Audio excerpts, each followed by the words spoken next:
গত 15 বছরে শেখ হাসিনা সরকারের নেতৃত্বে বাংলাদেশে ব্যাপক উন্নয়ন হয়েছে।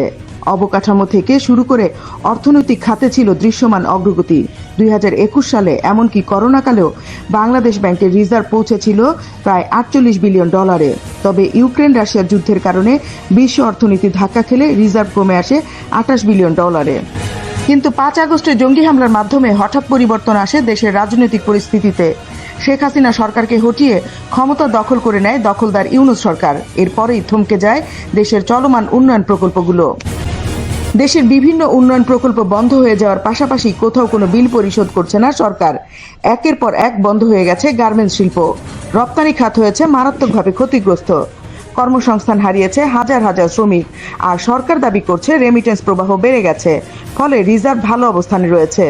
অথচ সর্বশেষ হিসেব অনুযায়ী বাংলাদেশ ব্যাংকের রিজার্ভ নেমে এসেছে $25.44 বিলিয়ন। অর্থনীতিবিদদের মতে, যদি সরকার সত্যিই অর্থনৈতিক সাফল্য অর্জন করে থাকে তাহলে প্রকল্প বন্ধ না করেও এই অবস্থান ধরে রাখতে পারত। কিন্তু প্রকল্প বন্ধ, বিল পরিশোধ নেই, তারপরও কেন রিজার্ভ কম? রেমিটেন্সের গল্প আর বাস্তব পরিস্থিতির হিসেব মেলাতে পারছে না অর্থনীতিবিদরা।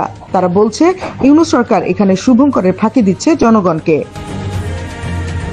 Desk report, বিবাংলা.net।